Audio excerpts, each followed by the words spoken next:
Alright, back to this voice to be easier on myself. Thanks, natural born voice. Anyways, this December we'll be a little nice to ourselves and treat ourselves to some good shows before next year and we plummet back into the abyss. Also, finally finish that story arc, maybe. So, I'm going to be looking at 2 episodes from Batman the Animated Series, a cartoon I love watching or even just thinking about, but also because this year we lost 2 amazing voice actors that both starred in it. Arleen Sorkin, the voice of Harley Quinn, and Richard Mole, the voice of Harvey Dent, or Two-Face, passed away in the months of August and October respectively, and may they rest in peace. So let's celebrate a small portion of their amazing worth, starting with the best and original Harley Quinn in the episode Harlequenade. Now, you might be asking, why not do Mad Love? It is the origin story for Harley Quinn after all. That's because I already did it. So we're doing another major Harley Quinn episode, featuring the Joker, of course. At least this was before the days when Joker was tied into everything. Our episode opens up at a street auction for a literal A-bomb. Okay, I'm sorry, I have to interject. How in the heck did the mobster types come across an atom bomb and could just casually sell it in some old warehouse? Did they get it from the same place that an auction house got a super mega death ray? Okay, our next lot is number 15 in your program. This is a one-of-a-kind item, a super mega death ray. It's got the power to enslave the entire human race. Do we have an opening bid? Logistics of a criminal operation getting hold of a nuclear armicide, the Joker just strolls on up and threatens the mobster with a smaller bomb. But, like his Bang gun, it is nothing but a small threat, as it doesn't blow up, but instead kills one of them via his patented Joker gas.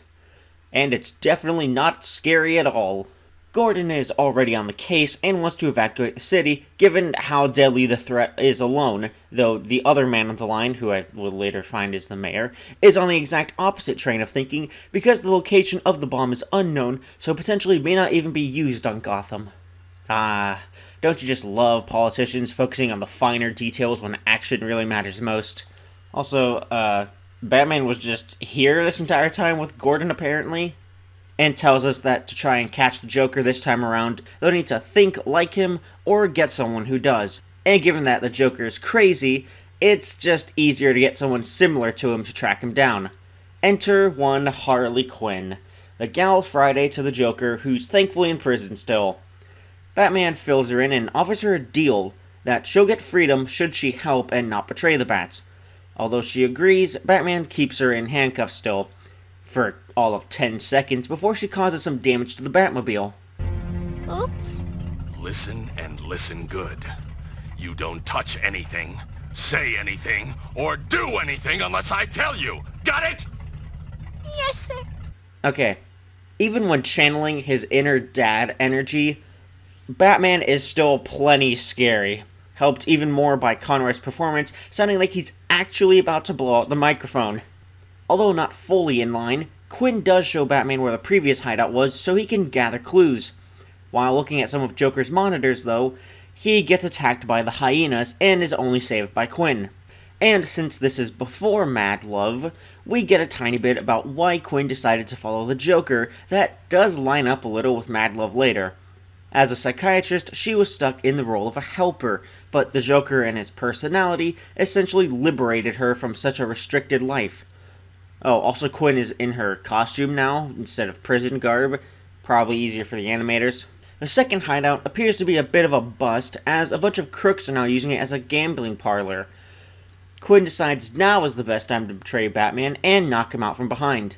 However, this was all part of her plan, as she sets up a diversion for Robin, who is still Dick Grayson at this point of time, so he can sneak in and save Batman. The performance done by Arleen Sorkin also isn't that bad, I must admit, nor is it the fight scene following it. After some information is shared, Quinn puts together the Joker's true plan pretty quickly, actually, and also we get to learn why the mayor didn't want to evacuate the city. Because the Joker has him hostage, bomb included. But now they know where he is, Batman cuffs Quinn to the stick shift of the Batmobile, though again she escapes with ease, but with a new method. Joker also is going for the ultimate joke, quote-unquote, and completely serious about destroying Gotham, rather than using the bomb for, I don't know, a ransom. However, Quinn comes to the rescue of the Joker, and Joker activates said bomb. However, Robin points out that the bomb only has a 10-minute timer, meaning Joker does not actually have the time to get to a safe altitude if he was to try to save Harley or any of the other inmates of Arkham. And because her villain friends or her hyenas won't be saved, she decides to help the Batman instead, helping distinguish her from the Joker because she does care about some people's safety at least. Also helps that Quinn isn't psychotic like the Joker in his attempt to set the bomb off with his own gun, but instead actually stops the Joker by knocking him out from afar with one piece of tech that was used earlier as a joke. Harley does also almost shoot the Joker, but it's one of his classic gag guns, and we end on a strangely happy note. Honestly, I did enjoy the episode. The pacing was good and everything connected well, even with the song and dance distraction. This episode's stakes of, well, an atomic bomb helps provide a good reason as to why Quinn would even be consulted in the first place too, as well as humanize her. Plus, it also gives us enough information to provide Quinn with a solid backstory that can be expanded upon later. Performances, well, I mean, it's Batman the Animated Series with some of its best characters all in one episode. Those are just golden, but all the mobsters actually do a great job too. It also looks good too with two unique shots, one of those being the mouth shots that the series sometimes did, and the other being the pretty horrifying face of the guy dying at the beginning. And, as I said, this episode helps humanize but also distinguish Harley from the Joker. Most villain sidekicks typically aren't that far off from their boss, but having Harley show care for either the hyenas that would typically get beat up by Batman and Robin, or even being friends with some villains rather than friendly rivals, lets her be her own character on top of being Joker's villain sidekick. It also acknowledges her past as a psychiatrist, also makes people do a double take and interested to try and understand why someone with that level of intelligence would be acting closer to, well, as she put it herself earlier, a blonde bimbo. The Joker's moments with Harley Quinn also help build up their relationship a bit more. Him not going to save her as he nukes Gotham, and being annoyed at Robin bringing it up, goes to show that, for most of it, he does just use her as a pawn.